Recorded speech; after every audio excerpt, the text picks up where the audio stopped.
Assalamualaikum warahmatullahi wabarakatuh. Selamat pagi anak-anak. Hari ini kita bertemu kembali. Kita belajar. Semoga kita tetap sehat selalu dan juga masih semangat seperti sebelumnya. Oke. Tema 3, subtema 3. Ini hampir-hampir mirip ya dari yang sebelumnya kamu udah pelajari, tapi ini kita lebih memperdalam lagi, memperjelas lagi apa yang sudah kita pelajari sebelumnya ya. PPKN itu nanti kita akan belajar peran dan tugas kita di sekolah. Kalau kemarin kan udah dijelasin peran itu apa, tugas itu apa, yang di rumah, sebagai ayah, sebagai guru itu kan macam-macam ya. Kemudian kamu sebagai siswa itu perannya berbeda-beda. Nah, kemudian SBDP, karya seni dekoratif, masih ingat kan unsur-unsur karya seni? Ada garis, kemudian ada bentuk, ada warna, dan tekstur lain sebagainya macamnya udah pernah kita bahas ya. Dan sekarang kita akan bahas lagi, tapi kita lebih jelaskannya lagi sekarang. Oke. Nah, peran dan tugas. Setiap anggota warga sekolah memiliki peran yang berbeda-beda. Masih ingat gak peran itu apa? Ya, peran itu adalah kedudukan kamu di suatu masyarakat. Ya, kalau kamu udah belajar di rumah, kamu perannya sebagai anak, sebagai adik dari kakaknya. Nah, sekarang kamu sebagai siswa, kita fokus sebagai siswa di sekolah. Berarti kalau di sekolah ada yang menjadi guru, ada yang menjadi kepala sekolah juga ya, petugas kebersihan. Nah, itu macam-macamnya banyak ya.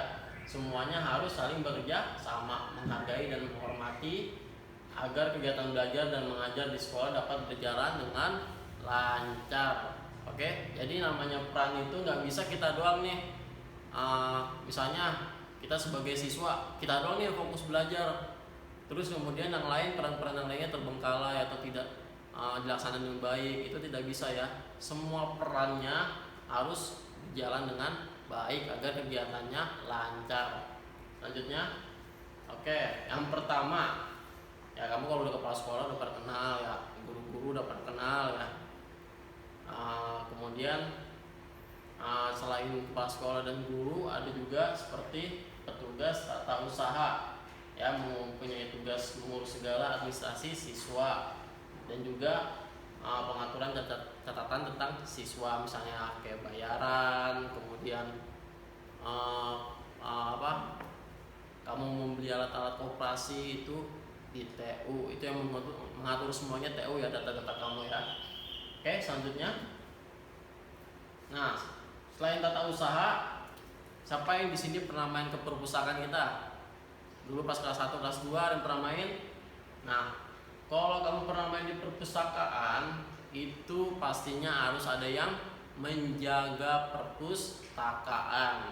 Ya, tugasnya merapikan buku-buku, kemudian juga melayani pinjaman dan pengembalian yang dari buku-buku yang pernah kamu pinjam. Nah, itu tugasnya petugas perpustakaan ya. Kalau petugas perpustakaan disebutnya apa? Pustakawan ya, itu sebutannya. Selanjutnya, nah, kemudian ada petugas kebersihan. Masih ingat kan kamu siapa aja mungkin yang pernah kamu temuin di SD Kartika ini petugas kebersihannya? Ya, ada kayak Mas Awal, Pak Dedi, Pak Kokon. Kalau Pak Widi itu sebagai penjaga keamanan ya. Jadi ada kebersihan dan juga keamanan ya. Kalau tugasnya membersihkan sekolah, kalau kelas itu tanggung jawab kita bersama sebagai warga kelasnya ya. Oke. Kalau kita udah selesai belajar, ya sampah-sampah misalnya kita habis makan di kelas, ya kita wajib buang di tempat sampah. Nah, kemudian kan kita juga bikin jadwal piket kelas, makanya kalau kelas kita yang membersihkan, sekaligus kita belajar mandiri untuk menjadi pribadi yang suka kebersihan.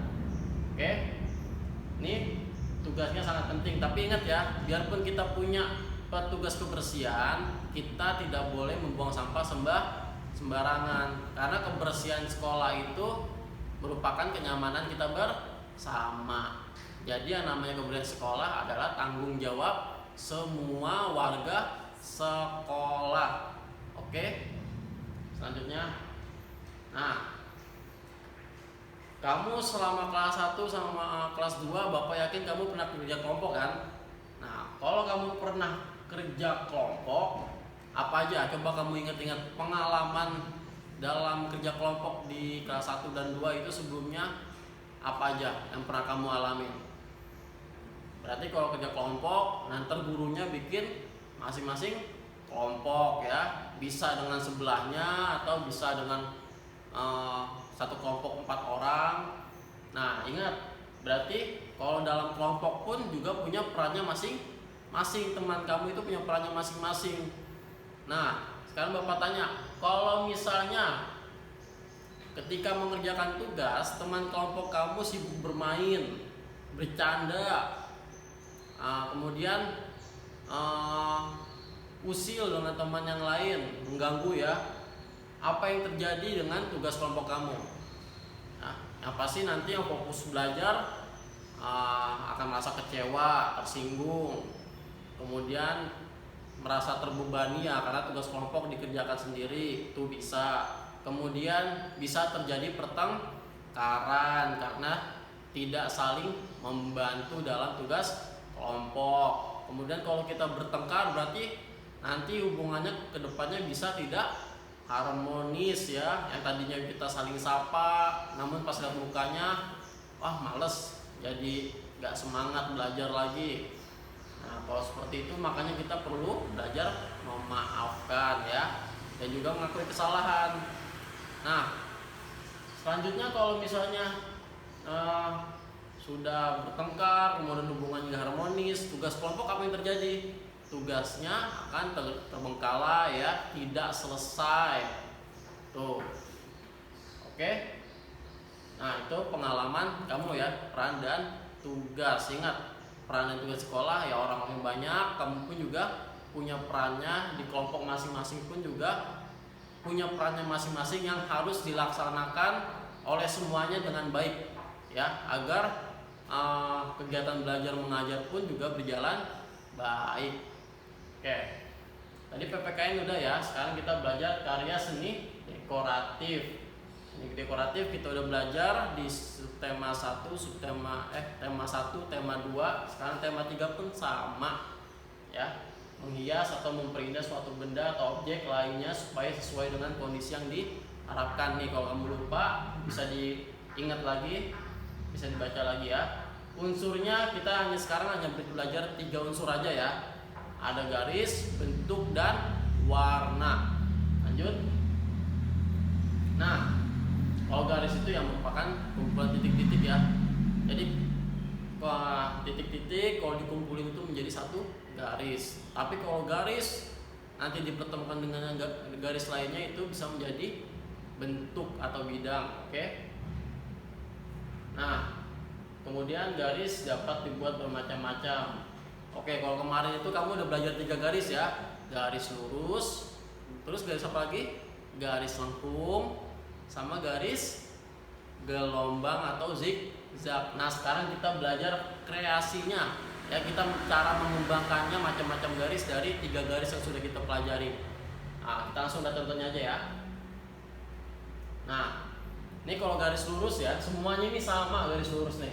Mendatar, tegak, miring, bersilangan, sama sejajar, itu semua garis lurus. Ya, bedanya apa? Nah, ini berarti yang tadinya ini dari kanan ke kiri, ini dari atas ke bawah atau sebaliknya. Kemudian ini garis miring ya. Tuh. Kalau garis bersilangan berarti kita bikin 2 garis yang bersilangan. Garis sejajar sama. Kalau garis sejajar berarti harus sama ya. Dia nggak boleh miring kayak gini, ntar bakal jadi garis bersilangan kalau miring. Berarti harus sama-sama lurus. Kalau misalnya dilurus-luruskan terus, itu sampai kapanpun tidak akan bertemu. Itu namanya garis sejajar. Nah, kemudian kalau garis lengkung, ini masih ingat kan garis lengkung? Nah, kreasinya itu bisa kita jadikan garis spiral, lengkung terus ya. Kalau diperpanjang itu bisa garis spiral, atau ya bisa dibentuk bidang juga. Garis gelombang juga bisa tuh kalau digabung-gabungin ya. Nah kemudian selanjutnya garis gelombang, garis zigzag ya. Nah ini macam-macam garis lurus, garis putus-putus, garis patah. Oke, pada intinya hanya 3 garis. Nah ini kreasinya kamu nanti ketika melukis kamu bisa. Oke.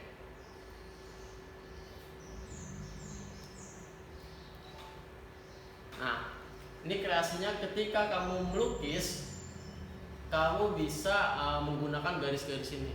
Dan selain garis ini juga kamu bisa ya berinovasi, berkreasi lagi sesuai kemauan kamu ya. Bisa dimacam-macamin garis-garisnya. Selanjutnya selain garis ada bentuk. Oke, bentuk masih ingat ya.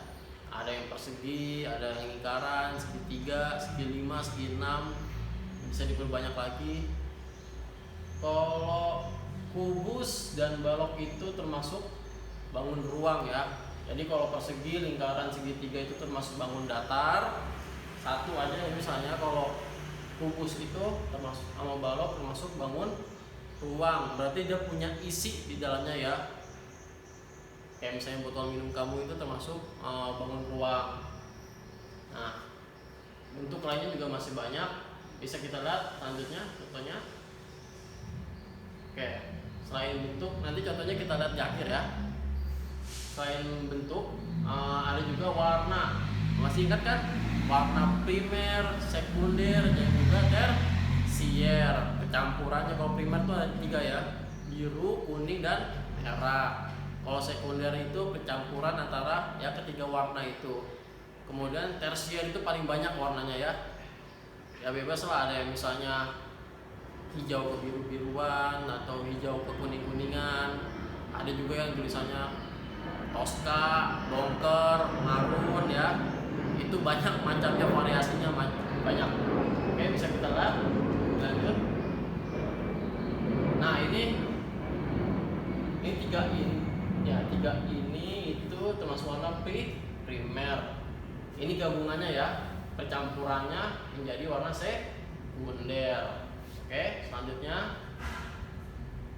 Nah, ini tadi Bapak bilang ya, ketika kamu membentuk garis, kemudian bentuk dan juga warna, itu digabung-gabungkan bisa menjadi sebuah karya dekoratif yang baik, yang bagus, ya, yang indah.